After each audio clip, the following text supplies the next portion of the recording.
함께하며 여러분의 내일을 응원합니다. 성공예감 이대호입니다.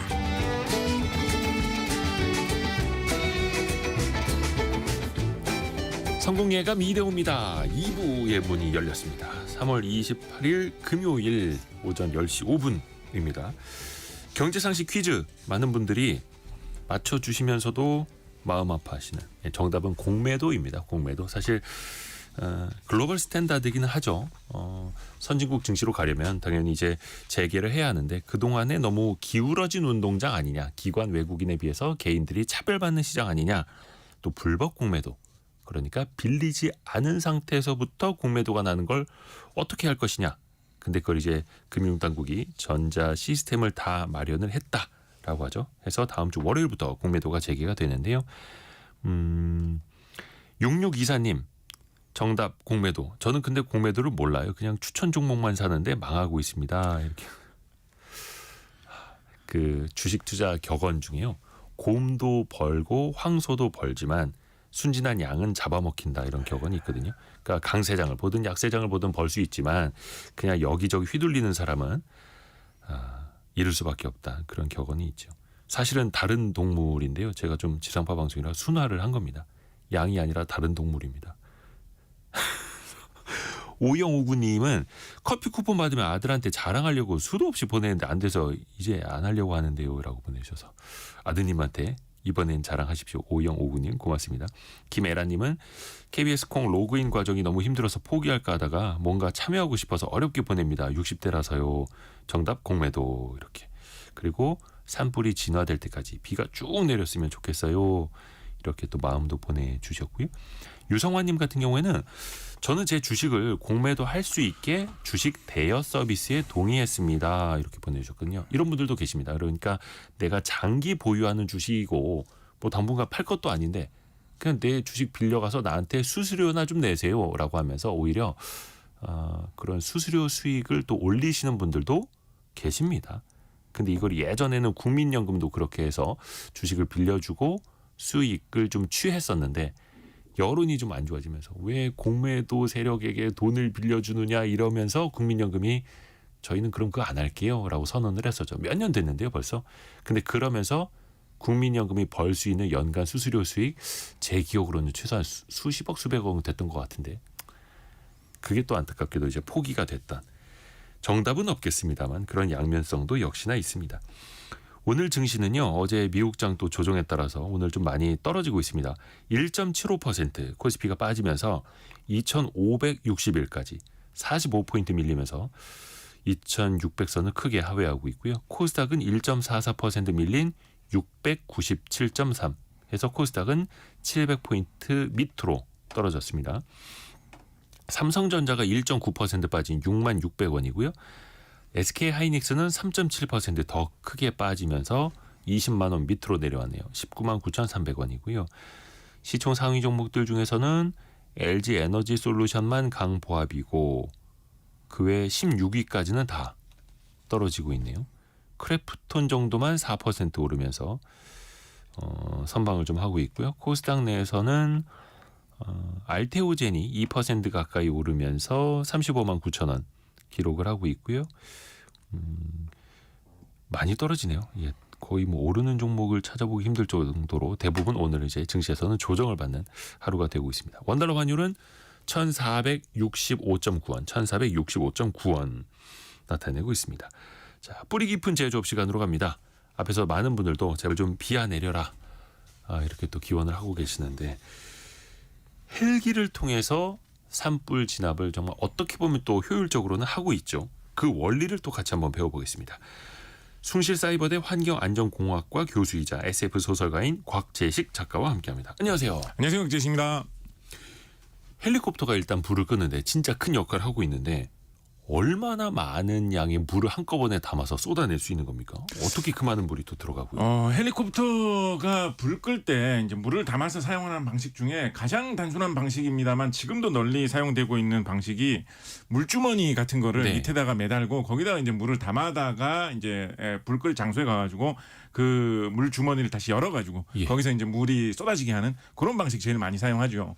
그렇게 사용하는 방식 같은 경우에는 이제 물 주머니 크기에 따라서 어느 정도의 물을 한 번에 담을 수 있는지가 결정이 될 텐데 네. 보통 뭐 적을 때는 한 뭐 1,000리터 그 정도, 예. 많을 때는 뭐 수천 리터 정도까지 담을 수 있다라고 합니다. 최소 1톤 이상. 그렇습니다. 예, 옛날에는 이 물주머니를 매달 수만 있으면 사실은 아무 헬리콥터에나 이거는 장치할 수 있기 때문에 네. 옛날에 우리나라의 초기에 이런 헬리콥터를 이용해서 불을 끄는 작업이 좀 정착되지 않았을 때는 정말 소형 헬리콥터에다가도 이걸 달아가지고 뭐 몇백 킬로그램씩이라도 물을 뿌렸던 적도 있었다고 하거든요. 그래서 어디에나 장치할 수 있는 장비인데 이게 이제 양동이로 물을 퍼담아서 뿌리는 거하고 비슷하다고 해가지고 흔히 이제 버킷이라고 많이 부르고요. 네. 뭐 업계에서는 그리고 뭐 언론 보도에서도 밤비 버킷 이런 말도 많이 사용하거든요. 예, 이런 식으로. 밤비 버킷이. 예, 이런 식으로 물주머니 헬리콥터에다가 매다는 거를 밤비 버킷이라고도 많이 하는데 요 밤비 버킷은 70년대 말쯤에 요거 개발해가지고 판매한 그 회사의 상품명인데 워낙에 이제 널리 사용되고 있어가지고 밤비 버킷이란 말 쓰이고 있는데 생각을 해보면 뭐 원리는 단순합니다만 요거를 물이 있는 곳에다가 그러니까 뭐 강물이나 호수 같은 데다가 담갔을 때 잘 가라앉아가지고 안에 물이 잘 차오르게 한 다음에 위로 끌어올려가지고 들고 다닐 때도 이 안전하게 물을 담은 채로 잘 유지가 될 수 있게 하고 또 물을 뿌려야 될 때는 그게 잘 열려가지고 물이 내려오게 하는 뭐 그거를 발명품으로 잘 개발해서 만드는 것도 사실은 초창기에는 상당한 아이디어지 않았겠습니까? 예, 그러다 보니까 이 밤비 버킷이라는 제품명이 이제 세계적으로 널리 사용되고 있는 용어가 되었습니다.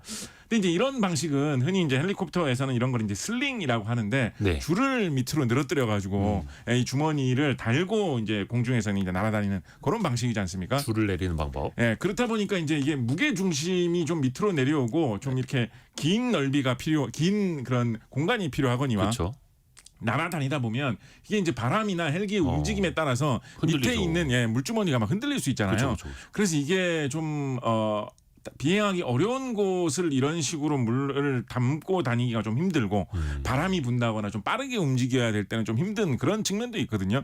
그렇죠. 그래서 이런 물주머니 방식이 아니라 아예 그냥 헬리콥터 내부에다가 물탱크를 탑재해 놓는 방식도 있습니다. 덤프트럭처럼. 네, 물탱크를 탑재해 놓고 그러니까 약간 소방차 비슷한 그런 느낌이죠. 그런 거 같은 경우에는 거기에다가 이제 물을 빨아들일 수 있는 장치까지 같이 해가지고 보통 한 몇 미터 정도 길이로 이 물을 빨아들일 수 있는 관을 갖고 있거든요. 네. 그래서 그거를 이제 내밀어서 뭐 호수나 강 같은 데서 물을 빨아들인 다음에 그거를 싣고 올라가지고 이제 뿌리는 그런 방법을 사용하는데 보통 대형 물탱크를 장비를 하고 있으면 한 번에 더 물을 좀 많이 뿌릴 수 있다라는 식으로 이야기를 하거든요. 그럼 아무래도 좀 전용으로 잘 개발되어 있어서 그런 측면도 있고 그래서 이런 거 같은 경우에는 뭐 최대 뭐 7,000리터 이상 8,000리터 뭐 한 거의 10,000리터까지 한 번에 물을 뿌릴 수 있는 거 아니냐라고 해서 이 물탱크 방식으로 물을 싣고 다니는 좀 대형 수송용 헬리콥터 같은 것들이 한 번에 더 물을 많이 뿌릴 수 있다라고 알려져 있고요. 보통 이제 많이 우리나라에서 사용하는 이런 중형 헬리콥터를 이런 불 끄는 목적으로 사용할 때는 적을 때는 한 뭐 2,000리터 정도, 많을 때는 한 3,000리터 정도 방식에 따라서 한 번에 물을 뿌릴 수 있다라고 하는데 우리가 소방차 일상적으로 보는 것 중에 좀 이렇게 작게 나온 거 옛날부터 많이 쓰던 거에 네. 한 번에 이제 물이 한 3,000리터 정도 들어가거든요. 작은 소방차에. 네, 더 큰 거는 뭐 더 많이 실을 수 있는 소방차도 있습니다만 네네네네. 흔히 이제 동네에서 보는 소방차가 그 정도기 때문에 헬리콥터와 한 번 갈 때마다 이 소방차 정도 되는 물을 싣고 간다라고 보면 소방차 한 대 문. 네, 얼추 뭐 비슷하다라고 생각해 볼 수 엄청난 있을 거네요, 것입니다. 사실은. 그렇습니다. 이게 근데 이제 조금 소방차하고는 좀 다른 게 하나 뭐가 있냐면 예. 소방차는 이제 긴급 출동을 하기 위해서 모든 게 다 준비된 상태로 되어 있다가 예. 출동하면 바로 이제 그대로 그쵸. 출동해가지고 물을 뿌리지 않습니까? 네. 네, 헬리콥터 같은 경우에는 일단 뭐 이륙하는 절차도 좀 길거니와 그리고 보통은 이 이륙할 때의 그때의 안정성을 위해서 뜰 때는 물을 안 싣고 뜨는 경우가 많다고 합니다. 그래서 빈 헬리콥터로 떠가지고 어디 물이 있는 곳에 가지고 물을 실은 다음에 다시 이제 화재가 있는 장소로 이동을 해야 되거든요. 저수지나 요즘에 보니까 그 골프장 해저드에서도 뜨더라고요. 그렇습니다. 그래서 그런데 한번 가가지고 물을 싣고 가야 되기 때문에 이게 신속 출동이라는 면에서는 소방차보다는 좀 절차가 더 긴 게 헬리콥터 출동 방식이다라고도 이야기해 볼 수 또 있겠죠. 왔다 갔다 해야 되니까. 그렇습니다. 어휴, 근데 김재은님이 무게 때문에 헬기가 위험하진 않을까요? 이런 또 질문 주셨는데 그렇죠. 몇 톤을 싣고 가야 하는 거니까. 그렇습니다. 근데 또 그렇게 설계가 된 헬기를 써야 되는 거고. 그렇습니다. 그래서 아까 말씀하셨던 대로 이렇게 슬링 방식으로 늘어뜨려 가지고 버킷으로 그러니까 물 주머니로 올라가는 데는 좀 한계가 있어 가지고 그 방식보다는 이 물탱크를 자체적으로 탑재하는 방식이 조금 더 이제 대규모로 물을 뿌리기에는 더 좋지 않느냐라고 이제 보고 있는 거죠. 그 완전히 특수 헬기더라고요, 정말로. 근데 이런 질문을 드려도 될지는 모르겠습니다만 그 또 어린이들도 들을 수 있기 때문에 박현주님이 헬기로 물주머니에 담을 때 고기들도 들어올 것 같은데요. 저도 이런 생각을 해봤거든요. 이거 가능한 이야기입니다. 가능한 이야기고요. 그 물고기들이 이제 산에 뿌려지는. 가능한 이야기고요. 이게 물을 구하기가 어려워서 이게 진화가 어려울 때도 있거든요. 네. 그럴 때는 정말 최악의 수단으로 지난번에 LA 산불에서 뭐 그런 일이 있었다라고 얘기하는데 그럴 때는 이제 바닷물을 퍼가지고 쓰는 경우도 이제 간혹 있다라고 하거든요. 네네네. 근데 이제 산이나 뭐 사람 사는 곳에 이거 소금물 뿌려버리면 그 다음에 거기서 뭐 풀이나 나무가 자라나는데 이제 소금기가 해가 되기 때문에 뭐 그렇게 물을 퍼담을 때 이상한 게 같이 딸려 올라가는 일은 종종 발생합니다. 근데 어찌 됐든 간에 급한 대로 그렇습니다. 불부터 꺼야 되니까. 그렇습니다. 그렇죠. 또 높은 고도에서 헬기가 그 정확한 타겟에 맞춰서 불 붙은 지점에다 대고 물을 내려야 되는 거잖아요. 그렇습니다. 어떻게 가능한 겁니까? 그 방출하는 건? 그게 사실은 이제 이 헬리콥터를 산불 진화 같은데 많이 이제 사용되는 이유 중에 하나인데요. 헬리콥터가 이제 날아갈 수 있는 원리 자체가 일반 비행기하고는 좀 다르기 때문이죠. 이 헬리콥터라는 이제 이름에도 그런 원리가 사실은 숨어 있는데 헬리콥터 생각해 보면 좀 약간 특이한 말 같지 않습니까? 그쵸. 헬리콥터. 이 헬리콥터가 두 개의 단어의 합성어인데 어떻게 합성어일까요? 언뜻 들으면 이제 헬리하고 콥터가 합성돼서 헬리콥터이지 않을까라는 느낌도 드는데 이게 조금 애매하게 헬리코하고 비읍터 프테르가 합성된 말입니다. 그래요? 헬리코라는 말은 우리 뭐 헬릭스 이런 말이 이제 나선형, 소용돌이 모양 이런 뜻을 가지고 있죠. 그쵸. 그래서 헬리코가 빙빙 나선형으로 돌아간다 이런 뜻이고요. 이 프테르라는 말이 사실은 이제 날개라는 뜻입니다. 그래서 뭐 공룡 좋아하시는 분들은 공룡 시대에 날아다니는 큰 그 익룡, 날개 달린 그 이상한 파충류 큰 동물, 그거를 이제 프테라노돈이라고 하는데 거기서 이제 프테라도 이제 날개라는 뜻이고. 파리를 라틴어 학명으로 디프테라라고 합니다. 네. 파리를 보면 잠자리나 다른 곤충하고는 다르게 날개가 두 개만 달려 있죠. 그래서 두 개라는 뜻의 라틴어가 다이이기 때문에 디프테라 하면 날개가 두 장 있다라는 뜻에서 파리라는 뜻이 되는 거거든요. 그래서 헬리코프테라가 이제 헬리코프테르가 변해서 헬리콥터가 된 것인데 나선형으로 돌아가는 이제 날개가 있다라는 그런 뜻이죠. 보통 일반적인 비행기들은 이제 날개가 고정되어 있어서 넓게 이렇게 펼쳐져 있고 앞으로 빨리 비행기가 날아가면 그때 앞에서 오는 바람을 맞으면서 공기역학적인 원리에 의해서 날개에 받치는 힘, 양력이 생기면서 이제 공중으로 뜨게 되어 있습니다. 그래서 보통의 비행기들은 앞으로 날아가는 속력이 상당히 있어야만 하늘로 뜰 수가 있죠. 네. 하늘에 떠 있을 수가 있죠. 만약에 앞으로 날아가는 속력이 일정 정도 이상으로 떨어지게 되면 비행기는 더 이상 떠 있을 수가 없게 됩니다. 그래서 속력이 부족해가지고 비행기가 중심을 잃고 내려오게 되는 현상을 뭐 실속이 일어났다, 스털이 일어났다, 뭐 이런 식으로 또 이야기를 합니다. 그런데 산불 같은 게 일어났을 경우에는 산불이 일어난 위치에 정확하게 가가지고 그 위치에다가 물을 뿌려서 내려야 되기 때문에 이렇게 빠르게 앞으로 움직일 때만 물을 뿌릴 수 있는 비행기로는 정확한 지점에다 물을 붓기에는 좀 한계가 있거든요. 그래서 정확한 위치에 멈추어 있으면서 물을 뿌릴 수 있는 이런 장비가 필요하고 또 정확하게 멈추지는 않더라도 좀 느린 속도로 공중에서 움직이면서 물을 뿌릴 수 있는 이런 작업을 할 수 있는 비행기가 필요한데 그럴 때 이제 사용하는 게 헬리콥터죠. 헬리콥터 같은 경우에는 이 비행기 자체가 앞으로 움직이면서 바람을 받아가지고 뜨는 게 아니라 날개 자체를 돌려가지고 그걸 이용해서 하늘로 떠오르는 방식이기 때문에 이런 식으로 공중에 가만히 멈추어 있는 비행을 한다라거나 굉장히 느린 속도로 움직여도 그것 때문에 뭐 내려오는 이런 일 없이 공중에 계속 떠올 수 있는 게 이제 장점이겠습니다. 그래서 그 헬리콥터에 이렇게 빙빙 돌아가는 그 날개 있지 않습니까? 그거를 흔히 이제 프로펠러다라고 이야기를 하는 경우도 있는데 왜냐하면 프로펠러 모양으로 돌아가니까요. 근데 이제 프로펠러에서 프로펠이라는 말은 앞으로 추진한다라는 뜻이 있는데 요거는 앞으로 추진하는 게 목적이 아니라 주목적이 아니라 위로. 공중으로 뜨는 게 목적이기 때문에 헬리콥터에서는 정확하게 말하면 요거를 프로펠러라고 안 부르고 돌아가는 거라고 해서 로터라는 말을 좀 따로 사용을 합니다. 프로펠러가 아니라 로터다. 그래서 헬리콥터는 이제 로터를 돌려서 뜨는 비행기다라고 하고요. 아까 헬리콥터가 헬리코하고 프테르가 합성되어 가지고 돌아가는 날개라는 뜻이라고 말씀드렸는데 네. 그래서 한자어로는 헬리콥터를 회전익기라는 말도 사용을 합니다. 예. 회전하는 날개 익자를 써서 회전익기고 그다음에 일반적인 비행기는 고정익기 뭐 이런 식으로도 사용하는데 요게 이제 좀 원래 어원을 잘 살린 번역어가 되겠죠. 참고로 우리나라에서는 헬리콥터를 좀 줄여가지고 헬리콥터의 앞 글자 헬만 딴 다음에 거기다 비행기란 기자를 써서 헬기라는 말도 많이 쓰는데요. 좀 특이한 이름이 됐죠. 예, 요거는 딴 나라에서는 사용하는 사례가 사실 거의 없습니다. 중국어에서는 헬리콥터를 한자어로 우리식 발음을 읽으면 직승기 위로 직승. 위로 바로 그냥 올라갈 수 있는 비행기다 직승기 뭐 이런 단어 사용하고요. 일본어에서도 뭐 헬리 뭐 이런 식으로 말하지 헬기 이런 말 잘 안 사용하거든요. 그래서 아마도 옛날에 이제 한자어 많이 쓰던 시절에 네네네네. 신문 기사에 이 기자라는 거는 이제 한자어로 비행기라는 뜻의 기자를 쓰면 비행기라는 뜻이 보이니까 이 말을 줄여서 헬 그다음에 한자어 기 이런 식으로 표기를 하던 게 점점 많이 쓰면서 특이해진 거죠. 한국에서만 쓰이는 독특한 줄임말 헬기가 좀 탄생한 거 영어로 같고요. 따지면 헬플레인. 그렇죠. 예. 참고로 영어에서는 이 헬기가 헬리콥터가 이 로터가 돌아갈 때 약간 찹찹찹찹 이런 소리를 내면서 돌아간다라고 해가지고 흔히 영어에서는 줄임말로 차퍼라는 말 많이 사용합니다. 뭐 군대에서도 차퍼 뭐 이런 말 많이 사용하고요. 그래서 헬리콥터의 이 특징적인 비행 방식, 공중에 가만히 떠 있는 이런 방식의 비행 방식을 이제 정지 비행이다라고도 하고 호버링 뭐 영어로 이런 식으로 이야기를 하는데 이런 특징 때문에 이 산불 진화에 사용하기가 굉장히 좀 유리해가지고 많이들 동원되고 있는 것이고요.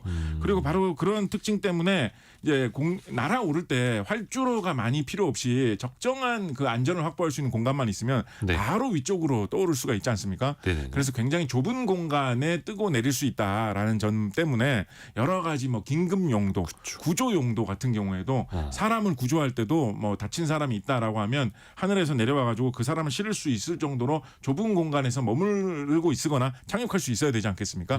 그래서 여러 가지 응급 구조 용도, 뭐 닥터 헬기 뭐 이런 용도로도 쓰기가 좋은 게 이 헬리콥터 특유의 비행 방식 때문이다라고 할 수가 있겠습니다.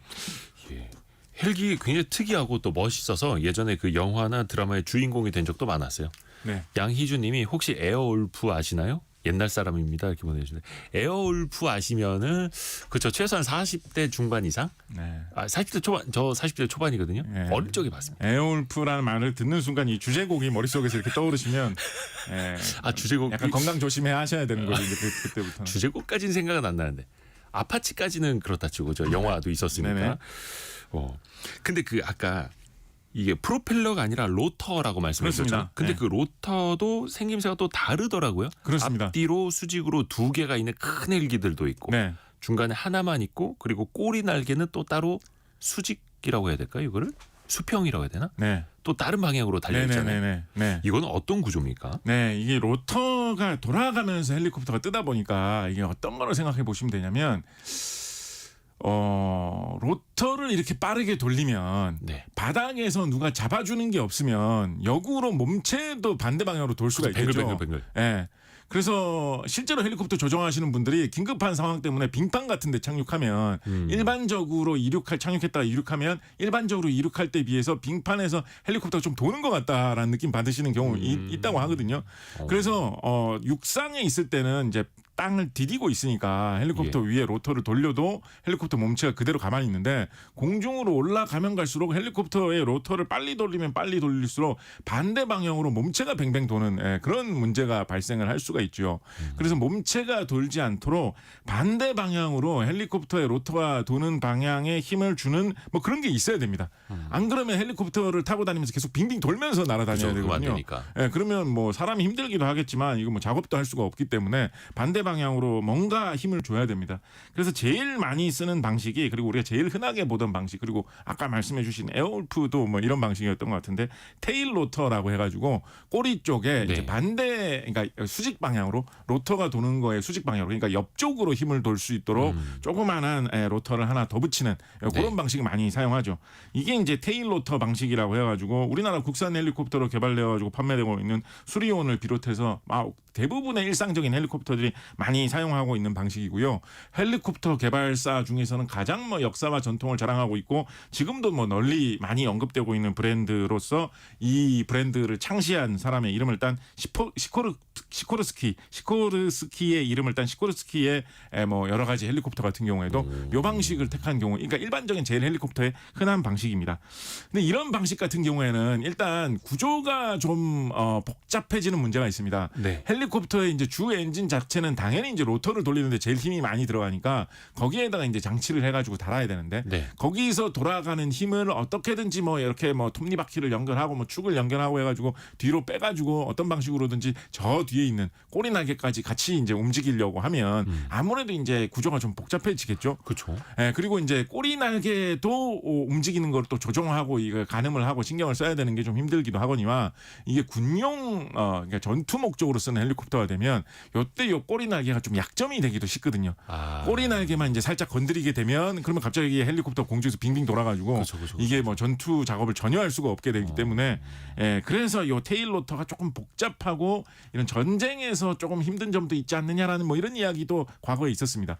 그래서 이제 많이 사용되는 방식으로 또 좀 나오는 게 동축 반전 로터라고 해가지고 로터가 있는 곳에 로터를 2개를 다는 방식이 있습니다. 동축 반전 로터? 네. 그 프로펠러는 아닙니다만 그 로터가 날개가 이제 위아래로 쌍으로 그렇죠. 엮여 있는 거. 네, 위아래로 쌍으로 그러니까 한 쌍으로 2개가 붙어 있고 그게 서로 반대 방향으로 도는 거죠. 그래서 밑에 달려 있는 이 헬리콥터는 다른 방향으로 움직이지 않고 가만히 있도록 자기들이 서로 이렇게 어긋나는 방식으로 반대로 돌아가지고 헬리콥터에 돌아가는 거를 방지하는 그런 방식인데. 뭐 꼭 그런 건 아닙니다만 전통적으로 이제 러시아제 헬리콥터들이 이런 방식으로 좀 잘 만든다라는 뭐 그런 식의 느낌이 좀 퍼져 있습니다. 이것도 이제 러시아에서 이 헬리콥터 처음 만든 사람 이름 따서 만들어진 브랜드인데요. 까모프 선생님이 우리나라에서 흔히 이제 요쪽 헬기들을 이제 까모프라는 식으로 많이 부릅니다. 네. 카모프 선생이 창시한 요 브랜드 같은 경우에 흔히 뭐 KA-32, KA-32 뭐 이런 식으로 부르는 헬릭스라고 하는 뭐 그런 좀 중대형 헬리콥터 있거든요. 예. 우리나라 국내에서는 흔히 까모프 이런 식으로 부르는데 요 헬리콥터 같은 경우에 뭐 산불 진화에서도 요즘에도 뭐 꽤 많이 보이는 이런 헬리콥터인데 바로 요 동축 반전 로터 방식을 사용하고 있죠. 그래서 요거 좀 특이해 보이는 헬리콥터일 수도 있는데 또 의외로 또 꽤나 쓰이는 방식입니다. 그리고 아예 뭐 그렇게 헬리콥터를 뭐 복잡하게 뭐 로터를 2개를 그렇게 뭐 다는 이런 거 말고 아예 그냥 큼지막한 로터를 앞뒤로 2개를 다는 방식도 있습니다. 뭐 저기 비행기 같은 경우에도 엔진을 네. 날개마다 하나씩 왼쪽에 하나 오른쪽에 하나 2개 달고 날아가는 그런 비행기가 있듯이 헬리콥터도 앞에 로터를 큰 거 하나 달고 헬리콥터가 그러니까 좀 크기가 커야 되겠죠. 정말 큰 거. 큰 헬리콥터 같은 경우에 앞에 큰 로터를 달고 뒤에도 큰 로터를 하나 달고 수송용 헬기 그렇습니다. 같은 거. 네, 그래서 그런 로터 2개를 돌려가지고 올라가는데 돌아가는 방향은 서로 반대로 돌게 해가지고 놓으면 올라가면서도 이제 역시 돌지 않고 중심을 유지하겠죠. 그러니까 앞뒤로 로터가 2개 달려 있는 그 수송용 엄청 큰 헬기는 앞에 있는 로터랑 뒤에 있는 로터랑 반대 방향으로 반대로 그래 안 돌겠죠. 그런 식으로 사용하는데 그거를 이제 앞뒤가 서로 나란히 있다라고 해서 텐덤 형태다라고 해서 텐덤 로터 방식이라고 하고요. 흔히 이제 치누크라고 부르는 요거 이제 미국에서 개발된 비행기인데 CH-47이라고 하는 우리나라 육군에서도 뭐 사용하고 있는 이 치누크 헬기 같은 경우 이제 요 헬리콥터 같은 경우 이런 방식을 사용하고 있고 이 치누크라는 말은 미국에서는 특히 이제 군용 헬리콥터 개발할 때는 무슨 이유인지 아메리카 대륙 원주민 그 부족 이름을 쭉 붙이는 그런 이상한 뭐랄까요 관습 풍습 같은 게 있거든요. 그래서 치누크도 뭐 치누크 아파치 이런 것도 뭐 미국의 유명한 원주민 부족 이름이지 않습니까? 그래서 뭐 미국의 헬리콥터 이름 보면 이런 식으로 원주민 부족 이름 붙어 있는 경우도 많은데 치누크도 이 치누크라는 부족 이름에서 따온 것인데 일종의 자기네들 상표 같은 걸 그렇게 이제 만드는 거죠. 그렇습니다. 뭐 코만치라든가 뭐 이런 식으로 부족 이름 따 있는 게 많이 있죠. 근데 또 부족 이름이 또 멋있어요. 참고로 이 로터 같은 경우에 사실은 뭐 여러 가지로 뭐 이 헬리콥터 기술과 관련해서 다양한 뭐 그런 기술력이 많이 필요한 그런 부품 중에 하나인데요. 딱 봐도 이제 좀 중요해 보이는 부품이지 않습니까? 그런데다가 우리가 가만히 생각을 해보면 로터라는 게 그야말로 어떤 날 모양으로 굉장히 가느다랗고 길쭉한 모양의 그런 쇠조각이잖아요. 그래서 이제 블레이드, 로터 날이다라는 말도 많이 사용하거든요. 근데 생각을 해보면 헬리콥터라는 기계는 그 가느다랗고 길쭉한 그 날에다가 모든 무게를 다 싣고 공중으로 떠오르는 거거든요. 그렇죠. 비행기는 날개가 큼직하고 전체 부피에서 굉장히 많은 부분을 차지하는 그런 날개를 달고 하늘로 올라가지 않습니까? 네. 그런데 헬리콥터 같은 경우에는 그 얄팍하고 가느다란 그 날개를 엄청나게 빨리 돌아가지고 거기에 이제 모든 힘을 다 매달린 채로 헬리콥터 자체의 무게 그리고 이 몇 톤이나 되는 물 무게 이거를 다 달고 올라가야 되거든요. 그렇죠. 그래서 이 날개, 이 로터가 굉장히 튼튼해야 됩니다.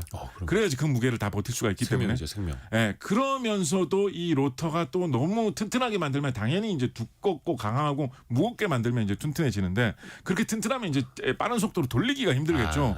그러면 이제 연비가 또 안 나오기 때문에 이게 가벼우면서도 튼튼하게 만든다라는 게 이게 사실은 굉장히 어렵죠. 재료만 봐도 이게 굉장히 좀 골치 아픈 그런 재료입니다. 더군다나 이거를 그러면 어떻게든지 뭐 여러 가지로 궁리를 해가지고 정말 최선을 다해서 아주 가볍고 튼튼한 재료를 찾아냈다라고 하면 예. 그걸 그냥 짝대기 모양으로 잘라가지고 붙이면 로터가 되는 게 아니고 이게 또 날아올라야 되니까 그렇죠. 절묘한 곡선을 이루는 모양으로 정확하게 그 각도에 맞춰가지고 이거 좀 제작을 해야 되거든요. 그래서 그 곡선에 맞게 이거를 잘 구부려가지고 이렇게나 가볍고 튼튼한 재료를 만든다라는 것도 사실은 쉬운 일이 아닙니다. 그래서 이게 로터가 뭐 그냥 로터 재료 블레이드 재료 자체만 보면 그냥 길쭉한 쇠로 된 판때기니까 뭐 이거 그냥 이렇게 만들면 되는 거 아닌가라고 싶지만 막상 만들어 보면 이게 굉장히 좀 힘든 일이거든요. 그래서 사실은 우리나라가 이런 금속 공업 여러 가지 이런 재료의 가공 산업이 발달해 있는 나라이기 때문에 국산 헬리콥터 제조에 들어갈 때 이 로터 정도는 우리가 부품을 국산에서 만들어 보자라고 해서 처음에 달려 들어가지고 많은 돈을 투자해서 시도를 했는데 사실 굉장히 좀 쉽지 않았습니다. 선진국에서 예로부터 이런 거 만들 때 뭐 알루미늄계 합금을 이용을 해가지고 튼튼하면서도 가볍게 만든다. 타이타늄계 합금을 이용해서 튼튼하게 만들어야지 안전하다. 여러 가지 기술을 총동원 해가지고 예로부터 이거 만들어 왔는데 우리나라에서도 고생하다가 우리나라 국산 헬리콥터인 수리온 같은 경우에 사용되는 이 로터 블레이드 부품을 국산화하는데 성공했다라고 해서 이제 보도가 나왔는데 네. 그때 나왔을 때 그 보도를 보면 결국은 어떤 재료를 많이 사용을 해가지고 로터 블레이드를 만드느냐라고 하면 유리 섬유, 탄소 섬유 재료 같은 것들을 많이 사용했다라고 하거든요. 예. 그래서 유리를 굉장히 가늘게 뽑아가지고 이제 실 모양으로 만든 다음에 그거를 천 짜듯이 짜가지고 솜이나 그런 면직물 같은 걸로 된 천처럼 짜가지고 네. 가벼우면서 튼튼한 재료를 만들고 탄소 그러니까 흑연 같은 것들을 마찬가지로 실처럼 가늘게 뽑은 다음에 그거를 또 이렇게 천 짜듯이 짜가지고 아주 가벼우면서 튼튼한 재료를 만든 다음에 그거를 겹겹이 말하자면 이제 본드로 붙이는 거죠. 네. 플라스틱 재료로 이거를 붙여가지고 모양을 만든 다음에 오토클레이브라는 기계에다가 넣어가지고 이게 뭐 쉽게 말하자면 좀 찜기 같은 거거든요. 찜통 같은 거. 네, 커다란 찜기에다가 이런 재료를 여러 겹으로 되어 있는 이런 재료들을 잘 쌓아가지고 모양을 만든 다음에 이게 쩌내가지고 굳히는 방식으로 이런 식으로 절묘하게 로터 블레이드를 만들어가지고 품질을 유지할 수 있는 나타낼 수 있는 로터 블레이드를 겨우 개발하는 데 성공했다라고 하기 때문에 사실은 헬리콥터라는 게 상당히 좀 특이한 기술이 많이 들어가 있는 좀 그런 기계 제품이라고 할 수가 있겠습니다. 야, 로터 하나 만드는 거는 정말 어려울 수밖에 없는 그런 내용이었습니다. 그렇습니다. 그 여기에 근데 지저스 너트라는 게 나온다면서요. 그건 뭐죠? 예? 여기 그 예수님 너트라고도 이름이 불린다 합니다. 그 왜 예전에 헬기 사고가 정말 많았거든요. 근데 그 예전에 우리나라 수리온 개발할 때도 그렇고 영상이 예전에 뭐 국정감사에서 막 공개된 적이 있었는데 로터가 헬기에서 분리가 돼서 빠져나가서 날아가 버리는 거예요. 네네. 그럼 헬기는 당연히 추락할 수밖에 없고. 네. 그래서 그거를 고정하는 장치가 정말 생명이나 마찬가지다. 네. 이렇게 또 이야기를 하더라고요. 네, 그래서 로터 뭐 말씀해 주신 김에 조금 더 말씀드리면 그래서 로터 그냥 별거 아닌 그 재료 자체도 사실 말씀드린 대로 힘들고요. 사실은 더 복잡하고 고민스럽고 아직까지도 국내에서 국산화가 이거 정말 쉽지 않다라고 해서 말 많이 나오는 게 그 로터를 잡아 돌려주는 그 아래에 있는 이 기어 박스, 동력 전달되는 그 부분입니다.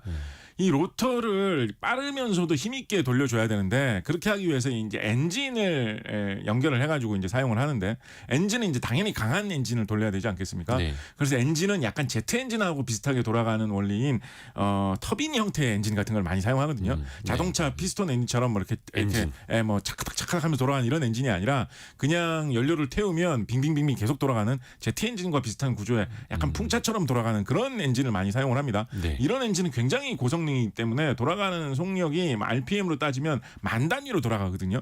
그러니까 1초에 뭐 수백 바퀴씩 돌아가는 그런 엔진이거든요.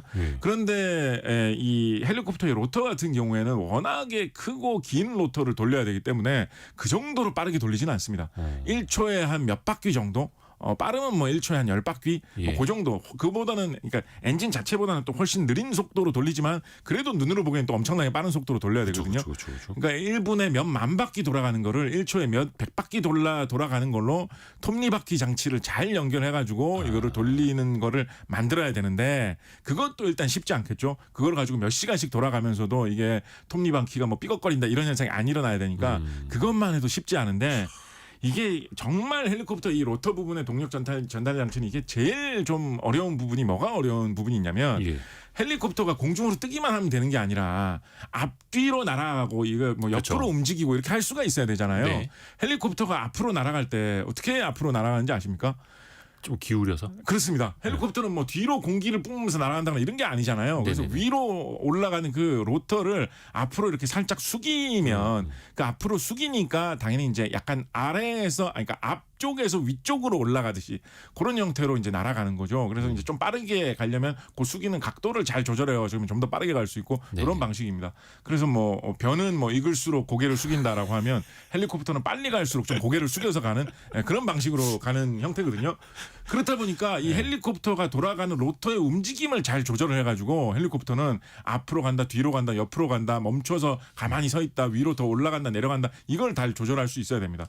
그래서 헬리콥터 로터 부분은 그냥 빨리 돌아가기만 하는 성능이 아니라 이거를 어느 방향으로 기울임을 줄 수 있는지를 조절하는 게 같이 붙어 있어요. 근데 이게 빨리 돌아가면서 이게 이런 기울임 조절까지 돼야 되니까 이게 이제 쉽지가 않은 거죠. 더군다나 이 뭐 로터가 2개 아니면 뭐 3개, 4개 이런 식으로 이제 붙어 있기 마련인데 그 헬리콥터의 정교한 움직임을 위해서 그 로터의 날 하나하나를 이렇게 꽈배기처럼 좌우로도 이렇게 꺾을 수가 있게 돼 있거든요. 그거를 그리고 이 빨리 돌아가는 이 헬리콥터 로터의 움직임에 맞춰서 예를 들어서 로터가 앞쪽으로 가 있을 때는 좀 좌우로도 좀 꺾었다가 뒤쪽으로 가 있을 때는 좀 덜 꺾었다가 요거를 맞춰서 돌릴 수 있게 되어 있습니다. 그거를 다 넣어가지고 빠른 속도로 돌리면서 그렇게 조정까지 할 수가 있어야 되니까 이게 굉장히 기기 부품이 많이 들어가고 그거를 또 뭐 비가 올 때 뭐 더울 때 추울 때 뭐 높은 고도에서 낮은 고도에서 뭐 다 돌아가줘야 되니까 이거는 사실은 만들기가 굉장히 어려운 거죠. 엄청나네요. 엄청나네요. 더군다나 이게 뭐 별거 아닌 것 같은데도 이게 사실은 좀 고수준 기술이 사용이 되는 게 이게 튼튼하게 이렇게 잘 붙어 있게 하면서도 비가 내릴 때 비도 안 새게 하려면 이게 꼭 모든 부품이 맞물려 가지고 잘 이렇게 붙어 있어야 되지 않겠습니까? 근데 그렇다고 해가지고 너무 모든 부품이 꽉 잘 물려 있게 되면 당연히 너무 뻑뻑해 가지고 이게 잘 돌아가지가 않겠죠. 그래서 돌아가는 거는 굉장히 부드럽게 돌아가면서도 물샐 틈은 없는 그런 약간 밀봉은 또 밀봉대로 이루어져야 되는 그런 거를 달성을 해야 되거든요. 그렇다 보니까 이거를 부품을 꽉 닫아가지고 만들면서도 돌아가는 부분에는 흔히 이제 베어링이라고 하죠. 뭐 구슬을 집어넣든지 뭘 집어넣든지 해가지고 하여튼 잘 굴러가게 되는 부품을 중간에 끼워 넣어줘야 됩니다. 베어링 같은 게 대표적으로 이거 기계 같은 걸 만들어 보면 별건 아닌 것 같은데 이상하게 고급 제품을 구하기 어렵고 되게 기술 많이 들어가는 그런 부품인데 베어링 같은 경우에 고급 베어링 잘 만드는 회사들 선진국의 일부 회사에서 뭐 최고 기밀 기술로 잘 수출 안 하는 기술입니다.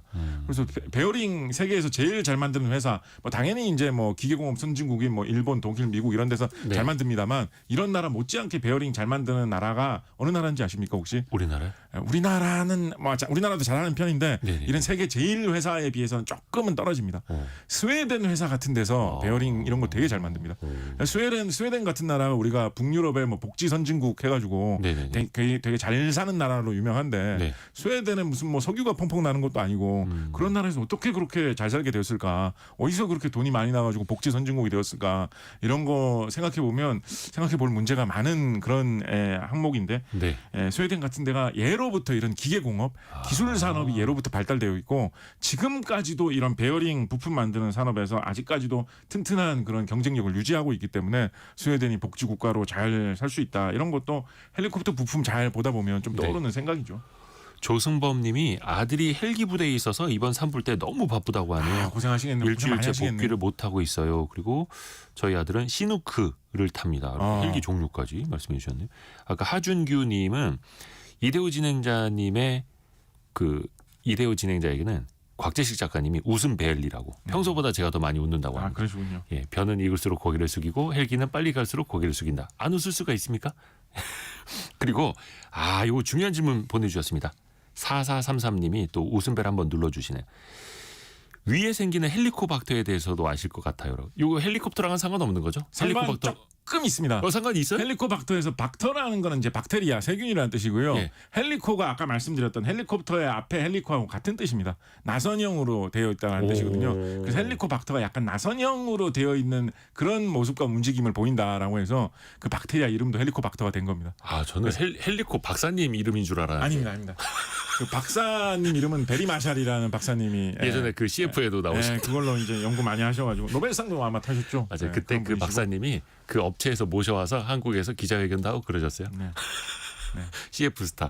야, 뭐 그냥 들이댔는데도 다 하시네. 모르시는 게 없습니다. 이것도 하나 궁금한 거 있어요. 헬리콥터는 왜 그렇게 시끄러운 겁니까? 이것도 어떻게 좀 조용히 좀 날 수 없습니까? 예전에 간혹 이제 회장님들이 여의도 이렇게도 이제 헬기 타고 이렇게 어떤 회사 빌딩 올라오실 때도 그때 민원들 많이 들어온대요. 왜 이렇게 시끄럽게 다니느냐? 헬리콥터는 날개가 계속 빠른 속도로 돌아간다라는 게 이제 큰 문제점입니다. 일단 기본적으로 뭐 엔진에서 나는 소리 이런 게 나는 거는 이제 비행기하고 비슷한 거고요. 예. 헬리콥터가 거기에서 추가로 소리가 더 나는 게 날개가 돌아가면서 날개 끝이 공기를 치면서 약간 소용돌이를 만들거든요. 네. 소용돌이 만드는 그거 자체로도 사실은 소음이 생길 수가 있는데 그러니까 예를 들어서 일반적인 이제 비행기 이 프로펠러 돌아가는 그것도 이제 뭐 비슷한 그런 이 소음을 만들어내는데 헬리콥터는 그게 워낙 크게 돌아가는 데다가 한쪽 로터 끝이 그런 소용돌이를 만들게 되면 그 다음 로터가 바로 그 다음을 치고 지나가면서 그 소용돌이와 충돌하면서 더 큰 소리를 만들어낸다라고 하거든요. 그렇습니다. 그래서 그 헬리콥터의 고질적인 문제가 이 소음 문제인데 헬리콥터가 발명된 거는 흔히 1907년에 프랑스에서 제일 먼저 발명되었다라는 이야기, 폴 코니라는 발명가가 발견했다는 얘기를 많이 하는데요. 실제로 대량 생산돼 가지고 널리 쓰인 거는 아까 말씀드린 미국의 시코르스키라는 사람이 헬리콥터 대량 생산하는 쪽에서 큰 공적을 세워 가지고 지금도 이 시코르스키 이름 딴 브랜드 헬리콥터들이 많이 팔리고 있는데 이것이 실용화되어 가지고 정말 많이 쓰인 계기는 한국 전쟁 때 6.25 때 헬리콥터들이 대활약을 하면서 세계적으로 헬리콥터에 사람들이 많이 주목을 하게 되었다라고 하거든요. 아까 그 시코르스키 그분 회사에서 개발한 치카소 H-19 치카소라는 헬리콥터가 한국 전쟁 때 뭐 부상병을 옮긴다거나 이런 데 정말 대활약을 했고 한국이 뭐 유럽이나 미국하고 다르게 이 산악 지형이 굉장히 많지 않습니까? 그러니까 이렇게 산이 많은 곳에서 급하게 출동을 해가지고 부상병을 옮긴다거나 이런 거 할 때 헬리콥터가 정말 쓸모가 많다라는 게 확인이 되는 바람에 갑자기 헬리콥터 산업이 급성장하는 계기가 바로 이 한국 전쟁의 전훈 때문이었습니다. 그래서 어떻게 보면 우리 한국이 어떻게 보면 좀 비극적인 역사가 얽혀 있긴 합니다만 헬리콥터의 고향과 같은 곳이다. 산악 지역이 많으니까. 그래서 우리나라가 딴 여러 가지 뭐 공업이 많이 발달한 거에 비해서는 헬리콥터 산업은 그렇게 발달한 편은 아니거든요. 우리나라 뭐 자동차는 뭐 몇백만 대를 수출한다 이런 이야기 한지도 벌써 한참 되었는데 헬리콥터는 우리나라가 뭐 작년에 이제 겨우 이라크에 2대 수출한 게 대량 생산 공식적인 헬리콥터가 최초로 역사상 수출된 거다라고 하거든요. 헬리콥터 잘 만드는 회사에서는 1년에 몇백 대, 몇천 대씩 해외 업체들은 수출을 하는데 헬리콥터 산업은 우리나라가 지금 좀 걸음마인데 한국이 이런 식으로 헬리콥터의 고향과 같은 곳이다라는 걸 생각을 해보면 그리고 우리나라 산악 지형이 많기 때문에 이런 산불 방지용 헬리콥터나 이런 여러 가지 헬리콥터를 세계적으로 많이 쓰는 나라기도 합니다. 우리나라가. 그래서 헬리콥터 관련 산업에 우리가 좀 관심을 가질 필요도 있겠다라는 말씀도 드리고요. 아까 헬리콥터 소음 말씀해 주셨는데 그래서 한국 전쟁 당시에 장병들에게는 부상 당해가지고 산속에 골짜기 이런 데 쓰러져 있으면 헬리콥터가 날아가는 그 소음이 멀리서부터 들릴 때가 있다라고 하거든요. 그때 그 장병들이 하는 이야기를 들어보면 그 소리를 듣는 순간 정말 하늘에서 천사가 내려오는 천사의 소리 같았다. 뭐 그런 식으로 이야기하고 있기도 하거든요. 그래서 그 헬리콥터의 소음이 헬리콥터의 개성으로서 뭐 좀 나쁜 점이기도 합니다만 또 헬리콥터의 그런 특성을 잘 나타내주는 소리이기도 하다라는 말씀도 한번 드려봅니다. 그런데 그 회전익의 특성상 그 소리는 또 어쩔 수가 없는 거고. 그렇습니다. 아까 그 시코르스키 말씀해 주셨는데 이 사람이 그 미국에서 그러면은 이 업체를 차린 거예요? 그렇습니다. 예, 그래서 미국이 지금도 세계적인 헬리콥터 강국이고요. 뭐 모든 뭐 항공기 산업 전체적으로 잘 발달해 있습니다만, 그래서 뭐 아까 뭐 에어울프 뭐 이런 얘기 해주셨습니다만, 벨이라는 사람이 설립한 미국 회사, 요 회사 브랜드가 지금도 계속 이어져 오고 있는 회사가 뭐 유명한 헬리콥터 잘 만드는 그런 회사로 유명하고요. 지금은 조금 약해졌습니다만 옛날에 우리나라에서 많이 돌아다니는 헬리콥터 중에 좀 이렇게 동그랗게 생겨가지고 크기가 작으면서 사람 한 2명 정도, 2-3명, 뭐 많으면 한 4명 정도 타고 올라가는 조그마한 헬리콥터라고 해가지고 500MD라고 국내에서 흔히 부르던 헬리콥터 있었습니다. 잠자리 같이 생긴 거. 조그마한 헬리콥터. 예. 그거 같은 경우에는 뭐 대량 생산은 나중에 딴 회사에서 했습니다만 요거 옛날에 뭐 전쟁 중이고 이럴 때 하워드 휴즈라고 미국의 좀 특이한 갑부로 유명한 사람이 있죠. 네. 이 사람이 이제 항공회사에서도 많이 투자를 했었는데 그 휴즈 이분 회사에서 500MD는 처음에 설계해서 개발했다라고 하죠.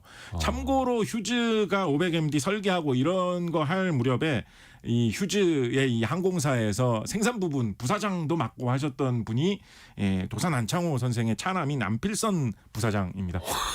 그래서 아버지는 뭐 일본군과 일본에 대해서 이제 싸우는 독립운동을 하시고 그 아들은 이제 일본군을 공격하는 2차 대전 당시에 무기를 만드는 회사에서 열심히 생산 부분에서 근무를 하시고 뭐 이랬던 그런 공적을 갖고 있는 그런 가문이기도 하지요. 헬리콥터는 딴 그 운송 수단은 사실은 러시아제가 세계적으로 큰 인기를 얻은 게 많지는 않거든요. 네네네. 예를 들어서 뭐 비행기가 러시아제 비행기가 되게 인기가 많다. 뭐 자동차가 러시아제 자동차가 우리나라에서 잘 팔린다. 이런 거 잘 없거든요. 네. 그런데 러시아제 운송 수단 중에 뭐 로켓 같은 거 뭐 좀 유명한 편이고 민수용으로도 헬리콥터만은 러시아제가 인기가 굉장히 많습니다. 아까 말씀드렸던 뭐 까모프 이런 분이 창설한 브랜드 같은 경우에 세계적인 베스트셀러고요. 까모프 말고도 밀 설계국이라는 곳에서 만든 힙 같은 헬리콥터 뭐 전 세계적으로 17,000대 이상 생산됐다라고 하거든요. 국내에서도 뭐 소방용이나 경찰용으로 쓰이고 있다라고 해가지고 대표적인 러시아가 헬리콥터 강국이고 벌써 유럽의 프랑스나 뭐 독일, 뭐 이탈리아 이런 나라들도 서로 뭐 합병을 하고 하기도 하면서 헬리콥터 강국으로서의 유지를 상당히 유지를 하고 있어가지고 우리나라의 국산 전투기로 국산 헬리콥터로 만들어가지고 개발되어가지고 팔리고 있는 요 제품 같은 경우에도 유럽 쪽 회사하고 합작을 해가지고 만들었던 것이죠. 5641님이 운전하면서 듣는데 목적지 도착했는데도 라디오 끄기 싫을 정도로 재미나네요. 그래, 감사합니다. 아유 감사합니다. 곽재식 작가와 함께했습니다. 고맙습니다. 감사합니다. 라디오 정보센터 다녀옵니다. 이번 대형 산불로 지금까지 28명이 숨지고 37명이 중경상을 입은 것으로 잠정 집계됐습니다. 또 주택과 농업시설 등 3,400여 곳이 불에 탄 것으로 조사됐습니다. 이번 산불의 영향권이 11개 지역 4만 8천여 헥타르로 파악된 가운데 경북 북부의 평균 진화율은 85%로 높아졌습니다. 서산 영도고속도로와 중앙고속도로 일부 구간은 나흘째 통제되고 있습니다. 경찰 비상기염 특별수사단장을 맡고 있던 우종수 국가수사본부장이 2년 임기를 마치고 오늘 퇴임합니다. 국수부는 당분간 본부장 대행체제가 될 전망입니다. 제10회 서해 수호의 날을 맞아 더불어민주당 이재명 대표는 북한의 도발에 맞서 싸운 서해 영웅들에게 추모와 경의를 표한다고 밝혔습니다. 국민의힘 권성동 원내대표는 영웅을 추모하는 것은 곧 국가를 지키는 일이라고 밝혔습니다. 지금까지 라디오 정보센터 뉴스 정한나였습니다. 애프터 서비스 시간 곽지현 리포터와 함께합니다. 안녕하세요. 네, 안녕하세요. 청취자분들의 질문 들어보죠. 네, 김태훈님. 경북 지역의 산불로 마음이 아프고 복잡하지만 어제 성공예감 이대호입니다. 2주년 축하합니다. 아유, 고맙습니다. 네, 이 산불에 도움이 됐으면 하는 마음에 20만 원 기부했습니다. 이렇게 보내주셨고요. 그러니까 이렇게 청취자분들이 산불 피해 복구를 위해서 기부하고 싶다 이런 분들 참 많은데요. 그중에 0358번님 산불 피해 주민 돕고 싶습니다. 개인적으로 어떻게 하면 좋을지 방법 알려주세요. 그 기부금도 나중에 이제 소득공제를 받을 수 있는 법정 기부 단체들 정말 많죠. 또 포털 사이트에 검색해 보시면 그 한눈에 보실 수 있게 요즘에 또 그 서비스를 하더라고요. 네. 전국 재해구호협회, 대한적십자사, 사회복지공동모금회, 구세군 자선냄비 본부, 글로벌 비전, 월드비전, 따뜻한 하루, 초록우산 등등 좋은 그 기부 단체들을 또 안내해주고 있으니까요. 이들 중에 찾아서 기부를 하시면 또 좋을 것 같습니다. 네. 다음 질문은요. 네, 청취자 고은호님, 주식시장에서 상패가 되면은 주식 가지고 있는 사람들은 돈을 다 이렇게 날리게 되는데요. 그러면 회사는 어떻게 되고 이 상패되면은 페널티가 있나요? 사실 한국 거래소에서 더 이상 거래를 할 수 없다라는 것과 이 회사, 즉 법인이 존속한다라는 건 완전히 별개의 이야기입니다. 그러니까 상장 폐지가 되더라도 네. 회사는 남아 있을 수 있는 거고요. 회사가 청산되는 게 파산되는 게 아니라면요. 네. 대신에 이제 장 외에서 거래가 된다라는 거죠. 그러니까 시장 내에서 거래를 못 하고 장 외에서 거래를 해야 한다라니까 사실상 회사의 가치가 주식 가치가 많이 떨어질 수밖에 없는 거고 네. 사전에 상장 폐지를 당했다라는 건 당연히 가치가 떨어질 수밖에 없는 요인들이 그 회사에서 발생을 한 것이다. 이렇게 생각을 하시면 될 것 같습니다. 네. 자, 다음은 3137번님은 연봉에 식대나 그리고 교통비가 포함되는지 궁금합니다. 이렇게 보내주셨어요. 네. 그러니까 이 식대와 교통비는 연봉 계산에 포함이 됩니다. 그러니까 단 이런 조건이 있어야 되는데요. 그러니까 소정 근로 시간에 근무한 근로자에 대해서 이 식비와 교통비를 정기적으로 지급하기로 약속을 한 거죠. 그러니까 예를 들어서 근로계약이라든지 회사 규정에 명시가 됐다면 그때는 근로에 대한 대가인 임금에 해당이 됩니다. 그러니까 이렇게 식대와 교통비를 포함한 금액을 그러니까 연봉으로 간주하는 곳이 보통 일반적이라고 하네요. 네, 하나만 더 들어볼까요? 네, 3759번님은요. 이 산불 진압은 어떤 식으로 하는지 궁금합니다. 일단 산불 신고가 접수가 되면요. 진화 헬기 또 지자체에서 임차한 헬기가 출동을 하게 되고요. 네. 또 지상에서는 지역 산불 예방 진화대가 같이 그러니까 공중과 지상에서 동시에 진화를 한다라고 하고요. 네. 참고로 진화 헬기가 150대 정도 있는데 산림청에 48대, 지자체 임차한 게 72대, 소방에 30대 정도가 있고요. 산불 예방 진화대는 9,600여 명 정도가 활동하고 계시다고 합니다. 사실 이분들이 나중에 그 잔불 정리까지도 하는 거고 산을 또 일일이 이제 이른바 산을 타면서 잔불 정리를 하시는 거라 체력적으로도 정말 많이 이제 소진이 되실 텐데 요즘에 정말 많이 고생한다고 하시죠. 정말 응원할 수밖에 없습니다. 그리고 또 맞습니다. 본인들의 안전부터 잘 챙기시길 바라겠습니다. 너무나 감사드립니다. 고맙습니다. 곽지연 리포터 함께했습니다. 감사합니다. 네, 고맙습니다. 내일은 토요일이죠. 성공예감 주말판 별책부록과 함께하시는 날입니다. 인간관계는 참 나이가 들어도 어렵다고 하죠. 손절해야 할지 아니면 이 관계를 계속해서 끌고 가야 할지 고민이라면 숭실사이버대 이호선 교수가 쓴 이호선의 나이 들수록이라는 책을 함께 읽어보시죠. KBS 1라디오와 또 유튜브를 통해서 함께 들으실 수 있습니다. 성공예감은 오늘도 여러분을 응원합니다.